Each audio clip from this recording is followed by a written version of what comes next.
I was there when you drew the breath of life,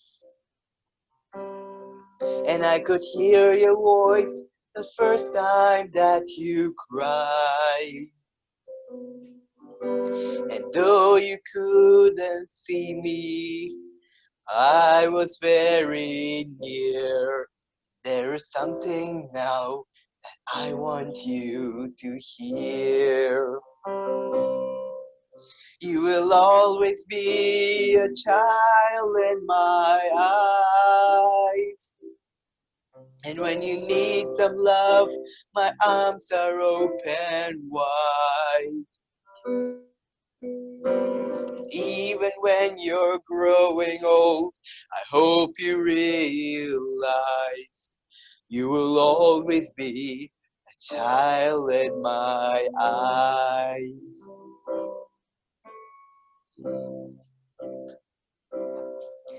I was there the first time that you prayed, and I heard all the promises you made.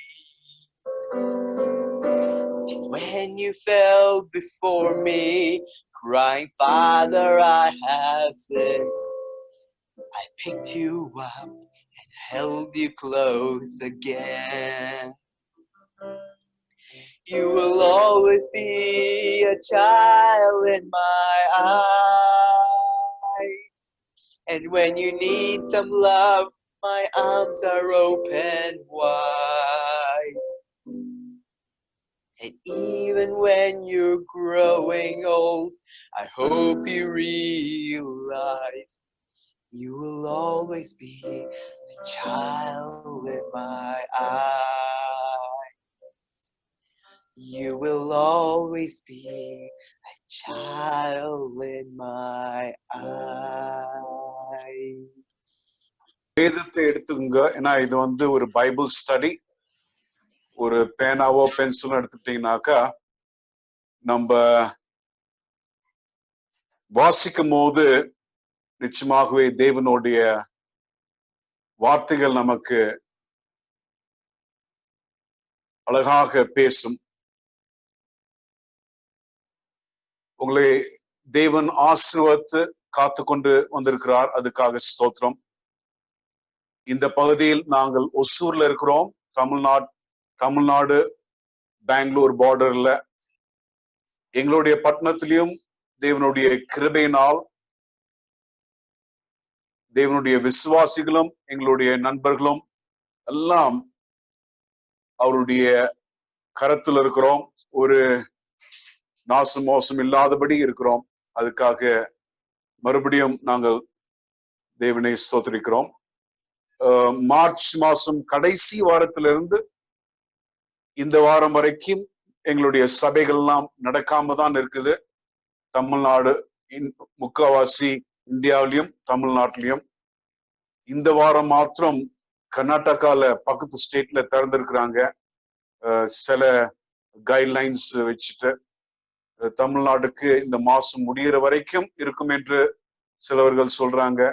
என்ன என்று இன்னமும் எங்களுக்கு இன்னும் தெளிவாக தெரியவில்லை. எப்படி இருந்தாலும் சரி, கடைசி காலத்தில் தேவனுடைய திருச்சபையானது கட்டிடத்தில் இருக்காது என்று அப்போஸ்தலர் புத்தகத்தில் நாம் அழகாக வாசிக்கின்றோம். தேவனுடைய திருச்சபை எங்கு வளர்ந்தது, எப்படி வளர்ந்தது என்று பார்க்கும்போது வீடுகளில் வளர்ந்தது. சபை வீடுகள் இருந்தது என்று நாம் பார்க்கின்றோம். அந்த சூழலை கர்த்தராகிய இயேசு கிறிஸ்து நமக்கு கொண்டாரார். நம்மள ஒரு விசேஷமான சமயத்துக்கு ஆயத்தப்படுத்திக் கொண்டிருக்கிறார் என்று நான் நம்புகின்றேன். இன்றைக்கு உங்களுக்கு தெரிந்தது போல் இன்றைக்கு சாயந்திர மத்தியான வேளையில் தலைப்பு என்ன என்று பார்க்கும்போது, பரிசுத்த ஆவியின் பின்மாறி மலைக்காக நாம் எப்படி ஆயத்தமாக இருக்க வேண்டும். முன்மாரி மலை பின்மாரி மலை என்று இரண்டு மலை இருக்கிறது. I don't know if you children understand Tamil or if you have the same struggles like me, but we're going to study about the Holy Spirit, how to prepare ourselves for the latter rain. So that I will also give the verses in English for you, while I let the adults read the Tamil Bible for themselves. I think that will help some of you to be okay. பின்மாரி மலை காக எப்படி நாம் ஆயத்தமாக இருக்கிறது தான் நாம் பார்க்க இருக்கிறோம். இருக்கிற இடத்திலே நாம் ஜெபம் செய்வோம். எங்களை நீர் அதிகமாக நேசித்ததுக்காக ஸ்தோத்திரம் அப்பா. உமது கிருபையினால் நாங்கள் அனைவரும் உமது பிரசனத்தில் இன்றைக்கு உட்கார்ந்து இருக்கிறோம். இது நிச்சயமாகவே உம்முடைய திட்டம். இந்த வேளையில் கர்த்தாவே, நாங்கள் எங்க இருந்தாலும் சரி, எந்த சூழலை இருந்தாலும் சரி, எங்களுடைய மனதுகள் எப்படி இருந்தாலும் சரி, எங்களை நீர் ஆசீர்வதிக்க வேண்டும் என்று நாங்கள் ஜெபிக்கின்றோம். உமது சமாதானத்துக்குள் எங்களை நீர் காத்துக்கொள்ளும் அப்பா. எல்லா காரியங்களும் நீர் கற்றுத்தர வேண்டும் என்று நாங்கள் காத்திருக்கிறோம். பரலோகத்தில் இருக்கிற வாசு கதவுகளை நீர் திறந்து நீர் விசேஷமான ஆசீர்வாதங்களை எங்கள் மேல் நீர் ஊற்ற வேண்டும் என்று உமது வசனமானது வசனம் மூலமாக எங்களுக்கு எல்லா காரியங்களும் கற்றுத்தர வேண்டும் என்ற இயேசுவின் நாமத்தில் கிஞ்சின்றாடுகிறோம் பரம்பிதாவே, ஆமென். என்னுடைய தாப்புனாரே உங்களுக்கு சிலவர்களுக்கு தெரியும். அவர்கள்ட்ட நான் சொன்னேன், இன்றைக்கு பாரிஸ் சபை தமிழ் மக்கள் இருக்கிற சபைல ஒரு செய்தி கொடுக்க போறேன் என்று. அவர் உங்கள் அனைவரையும் அதிகமாக கேட்டார். உங்களுக்காக ஜெபம் செய்து கொண்டிருக்கிறேன் என்று அவர் சொன்னார். கர்த்தராகிய இயேசு கிறிஸ்து நிச்சயமாகவே ஆசீர்வாதத்தை நடத்துவார். இந்த காலத்தில் தேவனுடைய திருச்சபைக்கு பின்மாரி மலை அதிகமாக தேவைப்படுகிறது. பின்மாரி அனுபவத்தில் நீங்களும் நானும் தேவனுடைய திருச்சபை வரும்போது அப்பொழுதுதான் அவருடைய சுவிசேஷமானது முடிவடையும். அப்பொழுதுதான் தேவனுடைய திருச்சபை அந்த மணவாட்டனுக்காக ஆயத்தமாக இருக்கும். பின்மாரி மலை மிகுந்த அவசியம் இந்த காலத்தில். ஆனால்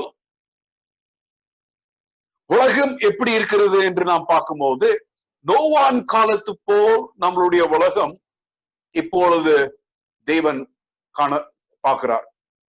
நோவான் காலத்தில் எப்படி அதிகமாக அக்கிரமங்கள் இருந்ததோ, அந்த அதிகாரத்தில் ஆதியாகமம் 6வது அதிகாரத்தில் நீங்க வாசிக்கும் போது, Genesis 6, as you read Genesis 6 about the story of Noah, அங்க ரொம்ப ஆச்சரியமாக ரொம்ப வித்தியாசமாக வேத எழுத்தாளர் எழுதுறார். தேவன் எதுக்காக மனிதனை படைத்தேன் என்று வருந்துகிறாராம். அக்கிரமம், அவனுடைய மனிதனுடைய சிந்தனைகள் எல்லாம், the imagination of man was completely evil என்று வேதம் சொல்கிறது. அதனால் அந்த உலகமானது அழிக்கப்பட்டது. அதே போல் இந்த காலத்திலையும் உலகத்தை பார்க்கும்போது அப்பேற்பட்ட சூழ்நிலை இப்பவும் நாம் பார்க்க இருக்கின்றோம். சரி, உலகம்தான் அப்படி இருக்குது என்று பார்க்கும்போது சபை எப்படி இருக்குதுன்னு நாம் பார்ப்போம். சபையானது வெளிப்படுத்துதல் புத்தகம் சொல்றது போல் அனலும் இல்லை குளிரும் இல்லை, அந்த மாதிரி ஒரு சூழ்நிலை. எவ்விதமாக இயேசு கிறிஸ்து அவருடைய கடைசி காலகட்டத்துக்கு வருகின்றார். அந்த கெத்செமனி தோட்டத்தில் அங்க வந்து அந்த மூணு சீடர்கள்ட்ட சொல்றார், என்னோட இருந்து நீங்கள் காத்திருங்கள், ஜெபிங்கள் சொல்லிட்டு கொஞ்சம் அப்படி போன உடனே அவங்க தூங்கிடுறாங்க. The church is neither hot nor cold. The church is asleep.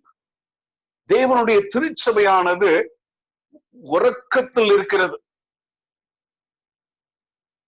இயேசு கிறிஸ்து மறுபடியுமாக திருச்சபையை பார்த்து வருந்துகிறார்.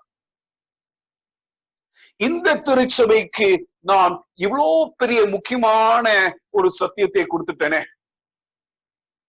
இந்த திருச்சபை இந்த சத்தியத்தை எப்படி உலகம் முழுவதும் அறிவிக்கும் என்று அவர் வருந்துகின்றார். எவ்விதமாக நோவா காலத்தில் அவர் வந்து வருத்தப்பட்டவரோ அதே போல் இந்த காலத்திலையும் வருத்தப்படுறார். நம்மளுடைய கொடுக்கப்பட்ட இந்த முக்கியமான பொறுப்பு என்ன என்று பார்க்கும்போது, உலகத்துல ஒரு 8 பேரு உலகத்துல இருந்தாக்கா அதுல அவர் சொல்றாங்க 2.3 மக்கள் வந்து கிறிஸ்தவர்கள். உங்களுக்கு நல்லாவே தெரியும், உங்க நாட்டுல நீங்க இருக்கிற ஊர்லயும் சரி இங்கேயும் சரி, கிறிஸ்துவர்கள் சொல்றதுல முக்காவாசி பேர் கிறிஸ்துவ போல் இல்லாதவர்கள், ஆனால் பேருக்கு கிறிஸ்துவர்கள். 8 பேர்ல 2.3 பேர் வந்து கிறிஸ்துவர்களாம். 8 பேர்ல கிட்டத்தட்ட 2 பேர் வந்து முஸ்லிம். 8 பேர்ல கிட்டத்தட்ட 1.1 ஹிந்துஸ். புத்தர்கள் கிட்டத்தட்ட 400 மில்லியன் புத்தர்கள் இருக்கிறார்கள். இந்த ஊழியத்தை நாம் எப்படி செய்து முடிக்க முடியும்? கொடுத்த ஊழியத்தை, இந்த ஊழியத்தை மாற்றமில்ல, தேவனுடைய திருச்சபை எப்படி அவருடைய வருகைக்காக ஆயத்தமாக இருக்கும் என்றுதான் நாம் இன்றைக்கு கொஞ்சம் பார்க்க இருக்கிறோம். இந்த சூழ்நிலைகளை எது மாற்றும், யார் மாற்றுவா என்று பார்க்கும்போது பரிசுத்த ஆவியானவர் தான் நம்மளையும் சபையும் உலகத்தில் இருக்கிற சூழ்நிலையும் மாற்ற முடியும். அதனாலதான் இன்றைக்கு பின்மாரி மலைக்காக எப்படி நாம் ஆயத்தமாக இருக்கிறது என்றுதான் நாம் பார்க்க இருக்கிறோம். இந்த தலைப்பை நாம் 3 சப் டாபிக்ஸ்ல படிக்க போறோம். 3 குட்டி குட்டி டாபிக்ல. முதலாவது என்ன என்று பார்க்கும்போது, முன்மாரி மழை எப்பொழுது பெய்ந்தது, அது பெய்ந்த ரிசல்ட்ஸ் என்ன, முன்மாரி மலையை பத்தி கொஞ்சம் நம்ம பார்க்க இருக்கிறோம். இரண்டாவதாக பின்மாரி மலையை பத்தி இயேசு கிறிஸ்து கொடுத்த வாக்கு தத்தங்கள், பின்மாரி மலையை பத்தி என்ன சொல்றார் வேதத்தில் என்று. மூணாவது, பின்மாரி மலையை பெற்றுக்கொள்ளும் என்றால் நாம் எப்படி இருக்க வேண்டும் இந்த காலத்தில். இந்த 3 தலைப்பில் நாம் படிக்க இருக்கிறோம். முன்மாரி மலையை பத்தி நாம் கொஞ்சம் பார்ப்போமே. அம்மையார் எழுதுறதை நாம் வாசிக்கும் போது, அப்போஸ்தலர் காலத்தில் இயேசு கிறிஸ்து பரலோகத்துக்கு போயிட்ட பிறகு அப்போஸ்தலர்கள் மேல் பரிசுத்த ஆவியானவர் அந்த பெந்தெகோஸ் அன்னைக்கு வந்து அந்த 120 பேரை அபிஷேகம் பண்ணதுதான் முன்மாரி மலை என்று அம்மையார் நமக்கு எழுதுறாரு. அது எப்படி நடந்தது என்று பார்க்கும்போது, முன்மாரி மலை பெய்ந்துட்ட பிறகு வேதத்தில் நாம் பார்க்கிறோம், அப்போஸ்தலர் நடவடிக்கைகள் தினமும் சபை வளர்ந்ததும். The church grew. It was added to the church. The church increased. இந்த வார்த்தைகள்லாம் பாத்தீங்கன்னா கூட்டுறது, பெருகிறது. சபையானது ஒரு நாளில் பிரசங்கம் பண்ணும் போது 3000 பேர் இயேசு கிறிஸ்துவை ஏற்றுக்கொண்டார்கள். எப்படி இந்த சபை ஆனது வளர்ந்துச்சு என்று பார்க்கும்போது, முன்மாரி மலை சமயத்தில் 30 வருஷ காலத்தில் இயேசு கிறிஸ்து போயிட்டு பிறகு பவுல் 65வது ஆண்டில் ரோம்ல இருந்தார். அங்குதான் அவரை கொன்னார்கள் என்று நாம் பார்க்கிறோம். இரத்த சாட்சியாக மரித்தார். அந்த இயேசு கிறிஸ்து போனதிலிருந்து பவுல் சாவு வரைக்கும் ஒரு 33 வருஷம். அந்த 33 வருஷத்துக்குள்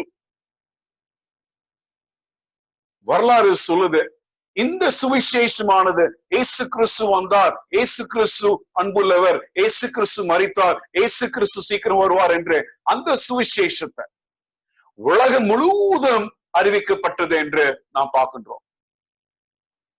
30 நாடுகளில் 39 தலைநகரத்தில் பெரிய பெரிய மெகா சிட்டிஸ் அங்கெல்லாம் இந்த செய்தியானது அறிவிக்கப்பட்டது என்று நாம் வாசிக்கின்றோம். வரலாறு ஒரு சிறிய குழு, ஜெருசலேமை சுத்தி இருந்த குழு உலகம் முழுவதும் பரவுனது என்று நாம் பார்க்கின்றோம். The churches mushroomed across the globe. நிறைய முறை பாருங்க, அப்போஸ்தலர்கள் தேவனுடைய ஊழியக்காரர்கள் ஒரு உலகத்துல ஒரு பகுதிக்கு போனாக்க அங்க கிறிஸ்துவர்கள் பார்த்தார்கள். எப்படி போச்சு என்று, எப்படி வளர்ந்தது, எப்படி அங்க செய்தி வந்தது என்று நிறைய பேருக்கு தெரியாது. ஆசியா கண்டம், ஆப்பிரிக்கா கண்டம், யூரோப்பா கண்டம், 3 கண்டத்திலையும் தேவனுடைய சுவிசேஷம் போனது. ஒரு வசனத்தை வாசிங்க, அப்போஸ்தலர் 17:6 வசனத்தை வாசிங்க. அப்போஸ்தலர் 17:6. I will tell this in English for the children. Acts chapter 17 verse 6. These, it's referring to Paul and Silas, these that have turned the world upside down. இவர்கள் இருவரும் உலகத்தை எப்படி பண்ணார்கள் என்று பார்க்கும்போது தலைகீழ ஆக்கினார்களாம் சுவிசேஷம் மூலமாக. அவ்வளவு சீக்கிரம் பரவுறதை நாம் பார்க்கின்றோம். இந்த மாதிரி காரியங்கள் எப்படி நடந்தது, என்னென்ன இதுக்கு முன்பதாக நடந்தது என்று நாம் பார்க்கும்போது, இயேசு கிறிஸ்து பிதாவிடம் செல்றதுக்கு முன்பதாக சீடர்களை பார்த்து சொன்னார், நீங்கள் ஜெருசலேமில் காத்திருங்கள். அந்த மேல் அறையில் 120 பேர், ஆண்களும் பெண்களும், அப்போஸ்தலர்களும் இயேசு கிறிஸ்துவை ஏற்றுக்கொண்டவர்களும் 10 நாளாக இருந்தார்கள் என்று பார்க்கின்றோம். ஒரு ரிவைவல் மீட்டிங், ஒரு எழுப்புதல் கூட்டம் அங்க நடந்து கொண்டிருந்தது 10 நாளாக. அதை பற்றி அப்போஸ்தலர் 1வது அதிகாரம் 14வது வசனத்தில் வாசிக்கும் போது, Acts chapter 1 verse 14, அதை பத்தி வாசிக்கும் போது, all continued with one accord in prayer and supplication. தேவனுடைய பிள்ளைகள் 120 பேர்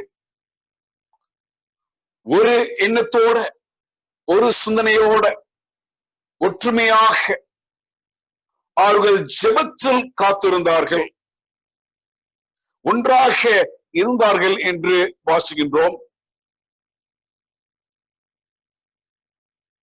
இந்த ஒருமன பற்றை பற்றி நாம் மேலும் 2வது அதிகாரத்தில் வாசிக்கும் போது எப்படி ஒன்றாக இருந்தார்கள் என்று பார்க்கும்போது, ஒன் இன் டாக்டரின், அவர்கள் வரும்போது வேதத்தை வாசித்து, வேதத்தை ஆராய்ந்து, வேதத்திலிருந்து கத்துக்கொண்டு அது மூலமாக அவர்கள் ஒருமன பற்று இருந்ததும். The unifying factor was prayer. The unifying factor was reading the scriptures. The unifying factor was fellowship. The unifying factor was breaking bread. The unifying factor was a purpose in which they were there. அவர்களுடைய நோக்கமானது, அவர்கள் ஒரு வீட்டுக்கும் சென்று ஒன்றாக கூடியிருந்து ஜெபிக்கும் போது ஜெபத்து மூலமாக அவர்கள் அந்த குடும்பங்களில் ஒன்றாக உட்கார்ந்து சாப்பாடு சாப்பிட்டு ஒரு மன பற்று அவர்கள் வந்தது என்று நாம் வாசிக்கின்றோம். நாம் முன்மாரி மலையுடைய அனுபவம் எப்படி இருந்தது? இயேசு கிறிஸ்து உங்களுடைய இந்த சபைக்கு இந்த சமயத்தில் என்ன சொல்லணும் என்று பார்க்கும்போது, முன்மாரி மலையோட பின்மாரி மலை அதிகமாக பெய்யும். முன்மாரி மலையோட தேவனுடைய திருச்சபை பின்மாரி மலை சமயத்தில் இன்னமும் பலப்பட்டு இன்னமும் வலிமையான காரியங்கள் செய்யும். அதனால்தான் நாம் முன்மாரி மலையில் என்ன நடந்தது என்று பார்க்கும்போது, இப்படி எல்லாம் இருந்துச்சா என்று நாம் கேட்கும் போது, நிச்சயமாகவே இதுக்கு மேலாக உங்களுடைய அனுபவம் என்னுடைய அனுபவம் இருக்கும் என்றுதான் நாம் பார்க்கின்றோம். பெந்தெகோஸ்து அன்னைக்கு ஆச்சரியமான காரியங்கள் நடந்தது என்று நாம் வாசிக்கின்றோம். வாசிங்க அப்போஸ்தலர் 2வது அதிகாரம் வசனம் 2, 3, 4. Acts of the Apostles chapter 2 verse 2 to 4. அந்த 3 வசனத்தில் நாம் எப்படி அந்த அனுபவம் இருந்தது என்று நாம் வாசிக்கின்றோம். How the people were flooded by the tongues, cloves of fire. How they were filled with power. எப்படி அவர்கள் பலப்பட்டு, எப்படி அவர்கள் வித்தியாசமாக காணப்பட்டார்கள் என்று நாம் வாசிக்கின்றோம். இந்த அனுபவம் அதே மாதிரி அனுபவம், அதுக்கு மேலாக இந்த திருச்சபை இந்த காலகட்டத்தில் போகும் என்றுதான் வேதமும் அம்மையார் எழுத்துக்களையும் நாம் பார்க்கின்றோம். இரண்டாவதாக, பின்மாரி மலையை பற்றி எதுவும் நமக்கு தேவன் வாக்குத்தத்தம் கொடுத்திருக்கிறாரா? இந்த பகுதி நம்ம ஜோயல் 2வது அதிகாரம் 28 31 வரைக்கும் நாம் வாசிக்கும் போது, இதை பின்மாரிக்கும் உபயோகித்துக் கொள்றார்கள், முன்மாரி மலைக்கும் உபயோகித்துக் கொள்றார்கள். ஆனால் இது நிச்சயமாகவே பின்மாரி மலையை பத்தி தான் பேசுகிறது. ஜோயல் 2வது அதிகாரம் 28 31 வரைக்கும் எதுக்காக பின்மாரி மலையை பத்தி பேசுது என்று பார்க்கும்போது, இது கடைசி கால சமூகத்தை பத்தி சில இந்த வசனத்துல நாம் பார்க்கின்றோம். ஒண்ணு அந்த உபத்திரத்தின் காலங்களுக்கு பிறகு இயேசு கிறிஸ்து வருகைக்கு முன்பதாக அந்த சூரியன் இருளடைந்து அந்த சந்திரன் இரத்தமாக மாறிட்ட பிறகு, அந்த காலங்களுக்கு பிறகு தேவன் அவருடைய பரிசுத்த ஆவியை அதிகமாக ஊத்துவார் என்று நாம் இங்க வாசிக்கின்றோம். நீங்க அதை குறிச்சு வச்சுட்டு பிறகு வாசிங்க. Joel chapter 2 verse 28 to 31. This is a promise of the latter rain afterwards, before the coming of the Lord, before the day of the Lord. And it very clearly says, after the sun becomes dark and the moon becomes blood, after the days of tribulation. அந்த காலங்களுக்கு பிறகு இந்த ஆவியானவரை நமக்கு அதிகமாக ஊத்துவார் என்று இங்க நாம வாசிக்கின்றோம். எப்பொழுது ஊத்துவார்? அந்த காரியத்தை நாம் சில வசனம் மூலமாக நாம் வாசிக்க இருக்கிறோம். எப்பொழுது ஊத்துவார் இந்த பரிசுத்த ஆவியை? அவருடைய திருச்சபை மேல், சிறுவர்கள் மேல், பெரியவர்கள் மேல், வாலிபர்கள் மேல், பெண்கள் மேல், ஆண்கள் மேல், படித்தவர்கள் மேல், படிக்காதவர்கள் மேல், பலசாலிகள் மேல், எல்லா ஜனங்களுக்கும் மேல் தேவனுடைய ஆவியை பின்மாரி மலையை ஊற்றுவேன் என்று சொன்ன தேவன் எப்பொழுது ஊற்றுவார் என்று நாம் பார்க்கும்போது, இப்பொழுது வாசிங்க. ஜோயல் 2வது அதிகாரம் 12வது வசனத்தை வாசிங்க. Joel chapter 2 and verse 12. Joel chapter 2 and verse 12. Turn to me with all your heart. நீங்கள் தேவனிடம் எப்படி திரும்ப வேண்டும் என்று பார்க்கும்போது உங்களுடைய இருதயங்களை நீங்கள் சுத்தமாக்கி உங்களுடைய இருதயங்களை நீங்கள் தேவனிடம் முழுமையாக திருப்ப வேண்டும் என்று. எப்படி என்று பார்க்கும்போது உபவாசத்திலையும் அழுது ஜெபித்து நாம் when we are mourning, அந்த சமயத்தில் இந்த பரிசுத்த ஆவியானவர் விழுவார் என்று நாம் வாசிக்கின்றோம். ஜோயல் 2வது அதிகாரத்தில் 12 நீங்க அப்புறமா 17 வரைக்கும் ஒரு வசனமாக நீங்க சேர்ந்து குடும்பமாக வாசிக்கும் போது உங்களுக்கு புரியும். எப்பொழுது பரிசுத்த ஆவியானவர் பின்மாரி மலையை ஊத்துவார்கள் என்று பார்க்கும்போது நீங்களும் நானும் முழு இருதயத்தோடு அவரிடம் நாம் திரும்பும் போது. ரொம்ப எனக்கு தெரியும், நீங்கள்லாம் தேவனுடைய பிள்ளைகள், தேவனை நேசிக்கிறவர்கள். நிச்சயமாகவே நாம் அதிகமாக ஜெபம் செய்றோம். உபவாசம் ஜெபத்திலையும் நீங்க சில பேர் ஈடுபட்டு கொண்டிருக்கிறீர்கள் என்று எனக்கு நன்றாக தெரியும். நாங்க ஒரு 8 வருஷமாக அந்த முஸ்லிம் தேசத்தில் நாங்கள் ஊழியம் செஞ்சுட்டு இருந்தோம் குடும்பமாக.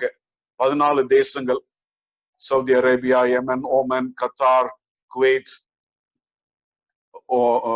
பிறகு சுதான், சைப்ரஸ், லெபனன், ஈஜிப்ட் அப்படின்ட்டு ஒரு 14 தேசத்தில் நாங்கள் ஊழியம் செய்யும் போது அந்த சபைகள்லாம் ரொம்ப கஷ்டமான சூழ்நிலையில் அவர்கள் கூடுவார்கள்.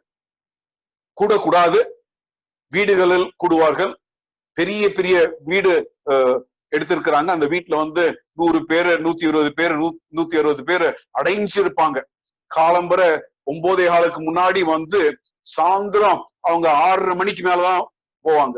அங்கேயே இருந்து பாடி வேதத்தை வாசித்து அவர்கள் வேதத்தை கேட்டு கதைகளை சொல்லி சாட்சிகளை சொல்லி ரொம்ப சந்தோஷமாக இருப்பாங்க.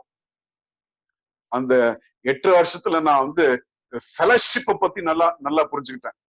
எப்படி தேவனுடைய பிள்ளைகள் அவங்களுக்குள்ளாக எப்படி தேவனுடைய அன்பு எப்படி ஒன்று சேர்க்கிறது என்று. ஆனா அவங்க மத்தியில என்ன இல்லைனாக்கா உபவாசம் இல்லை.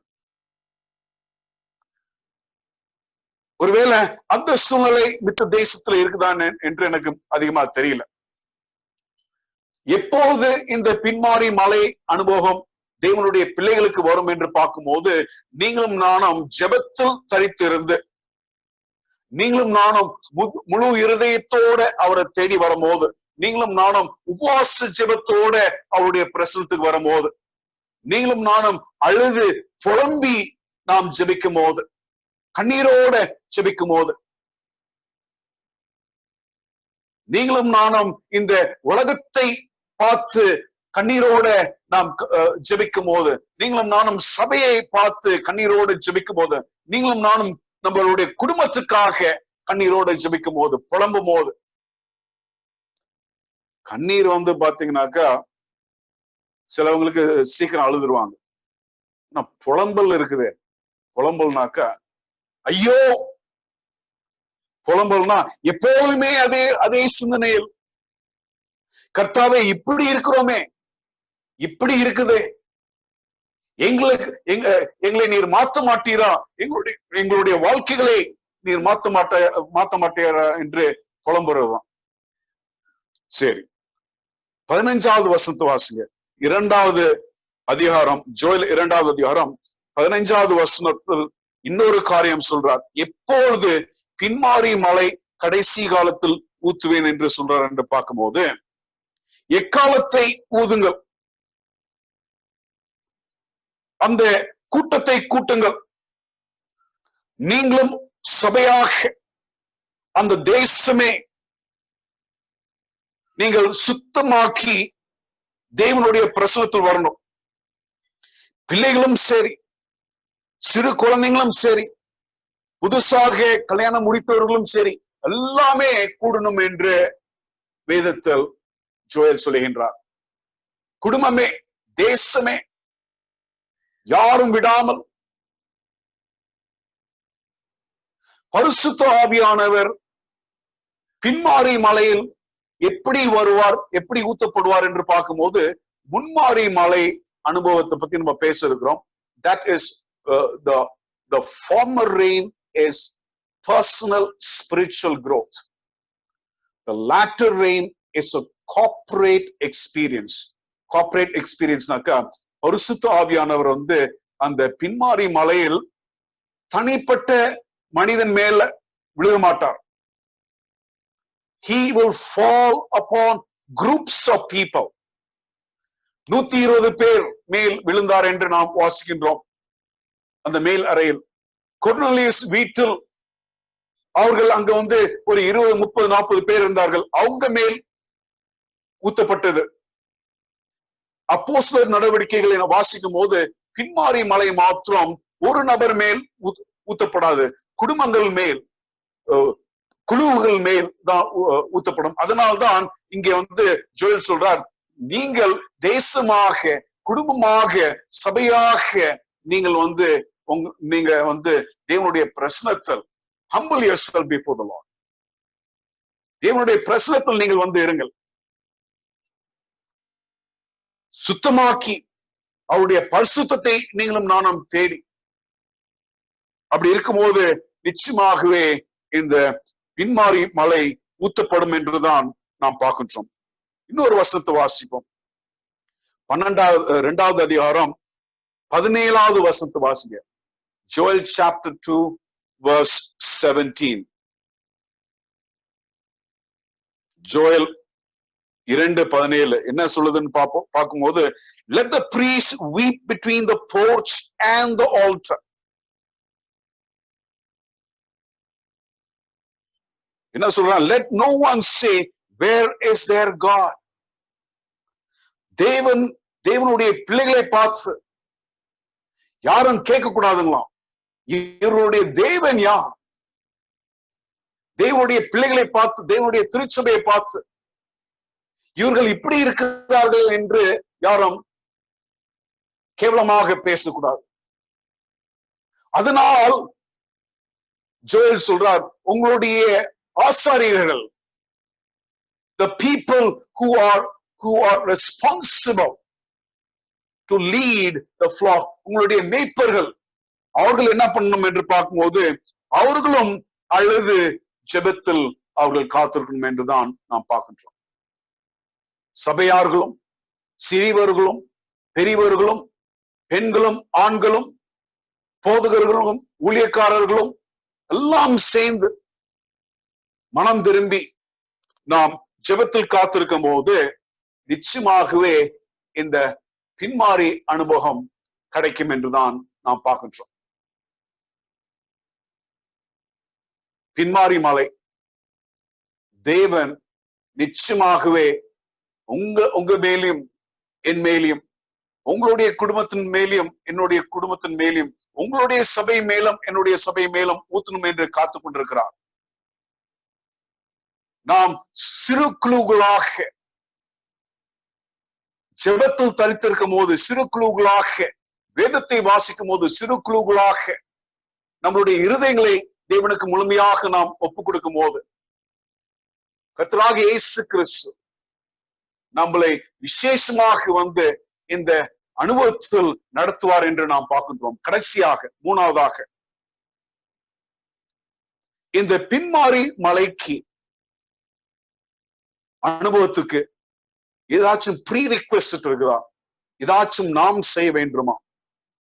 ஜோயல் பிரகாரமாக செய்துட்ட பிறகும் அம்மையார் டெஸ்டிமனிஸ் டு மினிஸ்டர்ஸ் பேஜ் 506 அவங்க சாட்சிகள் யாருக்கு என்று பார்க்கும்போது ஊழியக்காரர்களுக்கு சாட்சியாக எழுதும் போது 506வது பக்கத்தில் எழுதுறாங்க. unless the former rain has fallen, there will be no life. Unless the early showers have done their work, the latter rain can bring no seed to perfection. ரொம்ப அழகாக தெளிவாக அம்மையார் சொல்றாங்க.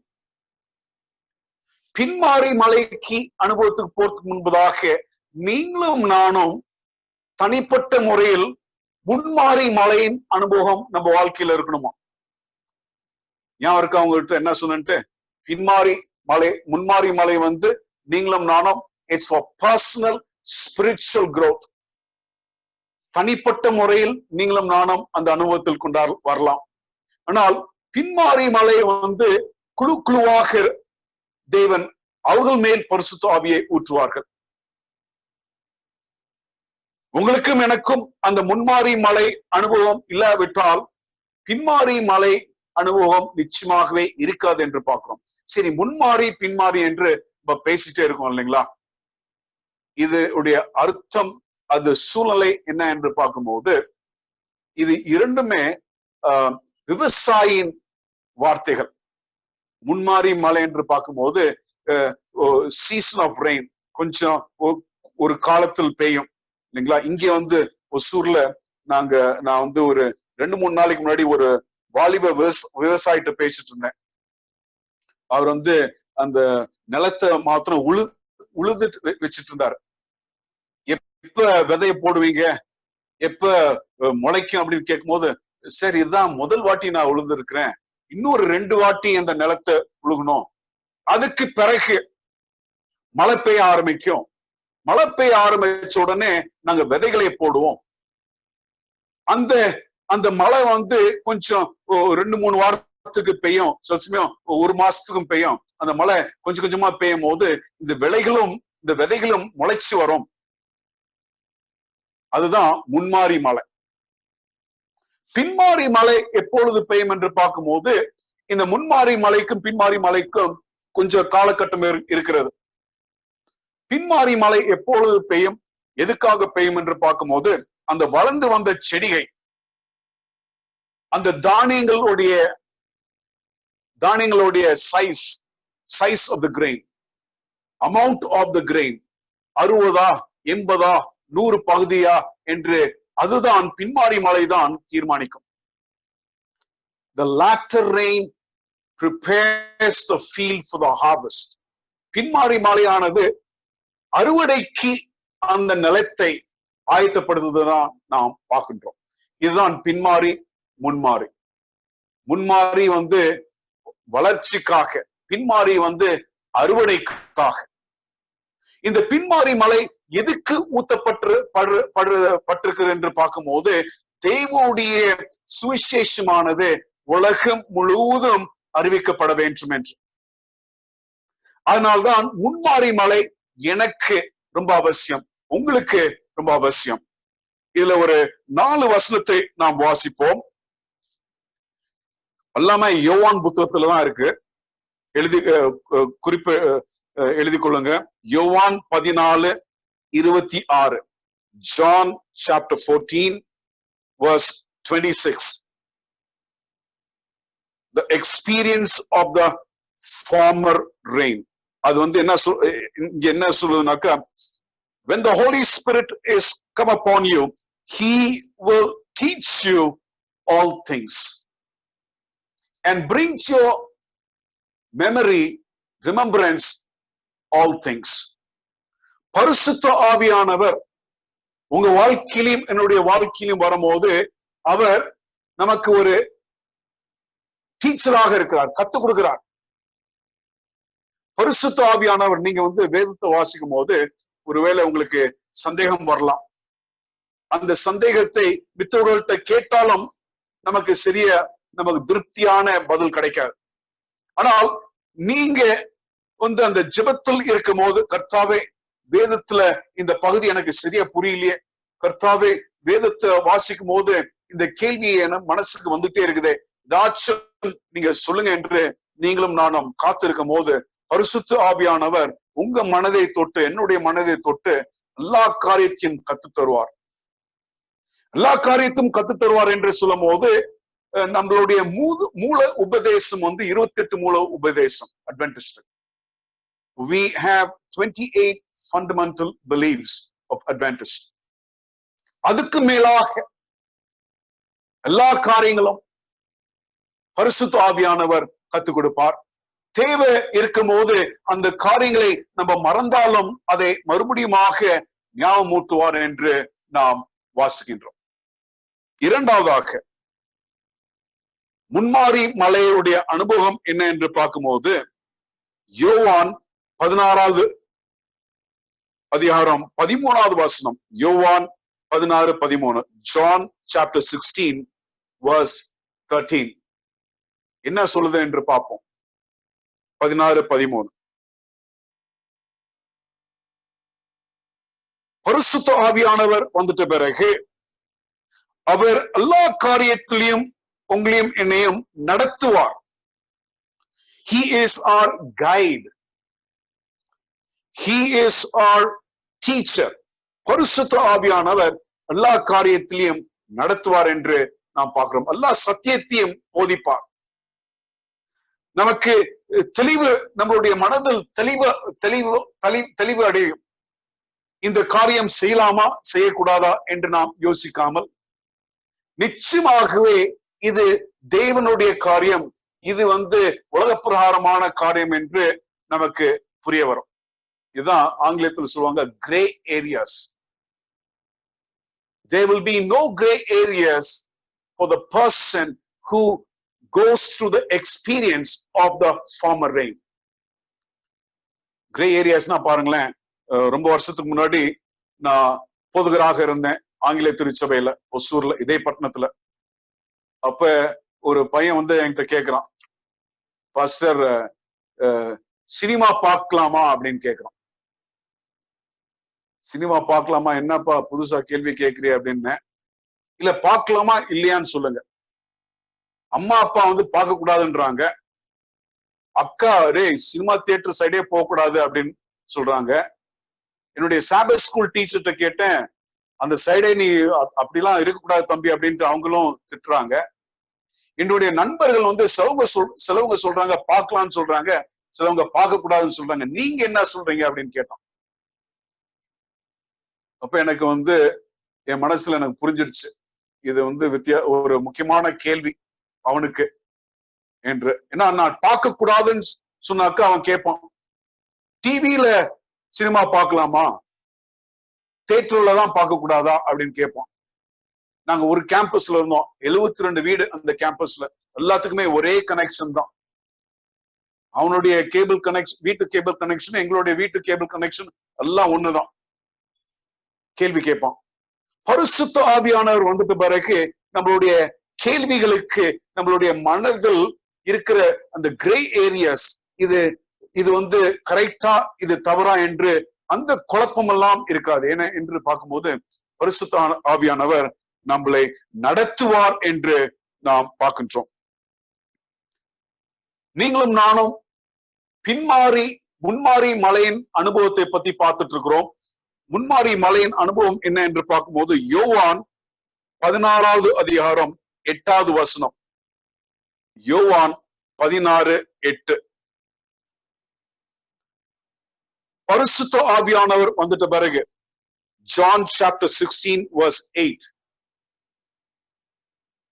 When the Holy Spirit comes upon you, he will convict us of sin, of righteousness, sins of the world and righteousness, and of his judgment. பரிசுத்த ஆவியானவர் வந்துட்ட பிறகு அவர் உங்களையும் என்னையும் பாவத்தை சுட்டி காட்டுவார். நம்ம உள்ளத்துல இருக்கிற பாவம், வாழ்க்கையில இருக்கிற பாவம் சரி, உலகத்துல இருக்கிற பாவமும் சரி, அவர் சுட்டி காமிப்பார். பரிசுத்த ஆவியானவர் வந்துட்ட பிறகு அவருடைய நியாயத்தை பத்தி, நியாய தீர்ப்பை பத்தி அவர் கத்துக் கொடுப்பார். அவருடைய பரிசுத்தத்தை பத்தி நமக்கு காரியங்களை கத்துக் கொடுப்பார். வேதம் சொல்கிறது போல் உங்களுடைய பரிசுத்தமும் என்னுடைய பரிசுத்தமும் கந்தை துணி போல் பரிசுத்த ஆவியானவர் முன்மாரி மலையில் வரும்போது நீங்களும் நானும் பலப்பட்டு இயேசு கிறிஸ்து போல் இருக்கிறதுக்கு நமக்கு வாஞ்சை இருக்கும். நாம் இன்னொரு 2-3 நிமிஷத்துல முடிச்சிருவோம். சமயம் ஆகிவிட்டது என்று எனக்கு தெரிகிறது. பரிசுத்த ஆவி, நீங்க இந்த வசனத்தை குறிச்சு கொள்ளுங்கள், பிறகு வாசிங்கள். யோவான் 14:16 நாம் வாசிக்கின்றோம். பரிசுத்த ஆவியானவர் நம்ம உள்ளத்தில் இருப்பார். He will abide within us. அவர் நம்மளோட ஒன்றாக இருப்பார், இணைந்து இருப்பார். எவ்விதமாக ஒரு கிளை ஆனது மரத்தோட இணைந்து இருக்குதோ அதே போல் பரிசுத்த ஆவியானவர் நம்மளோட இணைந்து இருப்பார் என்று நாம் பார்க்கின்றோம். முன்மாரி மலையின் அனுபவம் என்ன என்று பார்க்கும்போது, it's a born again experience. நீங்களும் நானும் புது பிறப்பை பிறக்கிறது தான் முன்மாரி அனுபவம். நீங்களும் நானும் மறுபிறப்பை பிறக்கிறது தான் முன்மாரி அனுபவம். நீங்களும் நானும் இயேசு கிறிஸ்து போல் மாறுறதுதான் முன்மாரி அனுபவம், முன்மாரி மலையுடைய அனுபவம் என்று பார்க்கின்றோம். கடைசியாக அம்மையார் மறுபடியுமாக இந்த காரியத்தை எழுதுறாங்க. நல்ல கவனிங்க. All we have to do is to keep the vessel clean and right side up and prepared for the reception of the heavenly rain, and keep praying, let the rain come into my vessel. Let the latter rain come into my vessel. பின்மாரி மலை எப்படி உங்க வாழ்க்கையில், உங்க குடும்பத்துக்கு, உங்க சபைக்கு வரும் என்று நாம் வாசிக்கும் போது, நீங்களும் நானும் சில காரியங்கள் செய்ய வேண்டுமா? நம்மளுடைய உள்ளத்தை, நம்மளுடைய ஆலயத்தை நாம் சுத்தமாக வைத்துக் கொள்ள வேண்டும். Don't you know you are the temple of the Holy Ghost? மறந்துடாதீங்க, நீங்களும் நானும் தேவனுடைய ஆலயங்கள். இதை சுத்தமாக வைத்துக் கொள்ளணுமா? இரண்டாவதாக, நம்மளுடைய பாத்திரங்களை, சுத்தமான பாத்திரத்தை மழை பெய்கிற இடத்தில் வைத்துக் கொள்ளணும். Keep your vessel up, right side up அப்படின்னு சொல்லும் போது, மழை தண்ணி எங்க கொட்டுதோ அங்க வச்சுக்கணுமா? அதான் சொல்லுவாங்க இல்லைங்களா? அனல் வேணும்னாக்கா அந்த அனல் இருக்கிற இடத்துலதான் அனல் கிடைக்குமா இல்லைங்களா? அந்த நெருப்பு எரிஞ்சிட்டு இருக்கும் போது அந்த கறி இருக்கு இல்லைங்களா, அந்த நிலக்கரி எரியும் போது அது நீங்க புது கறி அங்க போடும் போது அந்த புது கறி அந்த எரிஞ்சு கொண்டிருக்கிற கறியில இருந்து தீ வாங்கிக்கும். Keep yourself right side up. அவங்க கடைசியாக என்ன சொல்றாங்கன்னாக்கா, ஜெபம் பண்ணிக்கிட்டே இருக்கணுமா, கர்த்தாவே இந்த பின்மாரி மலையை என்னுடைய பாத்திரத்தில் ஊத்துங்க, இந்த பின்மாரி மலையை என்னுடைய பாத்திரத்தில் ஊத்துங்க என்று நாம் ஜெபித்துக் கொண்டே இருக்கும் போது, அப்பொழுது இந்த பின்மாரி மலையின் அனுபவம் வரும் என்று நான் பார்க்கின்றோம். தேவனுடைய பிள்ளைகளே, தேவனை நேசிக்கிறவர்களே, இந்த சபையானது முன்மாரி அனுபவத்தை தாண்டி பின்மாரி அனுபவத்திற்கு நாம் செல்ல வேண்டும். பரிசுத்த ஆவியானவர் உங்களுக்கும் எனக்கும் எல்லா காரியங்களும் கத்துக் கொடுத்து, பரிசுத்த ஆவியானவர் உங்களுடைய ஆலயத்திலும் என்னுடைய ஆலயத்திலும் அவர் இருக்கும் போது, பரிசுத்த ஆவியானவர் நம்மளை பலப்படுத்தும் போது, நீங்களும் நானும் ஒன்றாக குடும்பமாக சபையாக ஒன்று சேர்ந்து, கர்த்தாவே இந்த கொடுத்த ஊழியத்தை நான் முடிக்கும்படியாக என்னை பலப்படுத்தணும் என்று நாம் ஜெபிக்கும் போது, நாம் ஒரு மனப்பற்றாக இருக்கும் போது, தேவன் நிச்சயமாகவே நம்ம மத்தியில் அந்த பின்மாரி மலையை அமைச்சு வல்லமையாக ஊற்றி தேவனுடைய சுவிசேஷத்தை நாம் சீக்கிரமாக முடித்து அவருடைய ராஜ்யத்தில் நாம் இருப்போம். இந்த அனுபவத்துக்குள் உங்களையும் என்னையும் அழைத்து சொல்லும் என்று நீங்களும் நானும் தினமும் ஜெபம் செய்ய வேண்டும். உபவாசத்தோட ஜெபம் செய்யுங்க, அழுது ஜெபம் செய்யுங்க. நீங்களும் நானும் நம்மளுடைய இருதயங்களை உடைத்து சுத்திகரித்து ஜெபம் செய்வோம். அப்பொழுது தேவன் நம்ம மத்தியில் அற்புதங்களை செய்து உங்களையும் என்னையும் ஒரு ஆசீர்வாதமாக வைத்துக் கொண்டு உங்களையும் என்னையும் அவருடைய வருகையை காண செய்வார். கர்த்தர் உங்களோடையும் உங்களுடைய குடும்பத்தோடையும் இருந்து உங்களையும் உங்களுடைய குடும்பத்தையும் அதிகமாக ஆசீர்வதிக்கணும் என்று நான் ஜெபித்துக் கொள்கிறேன்.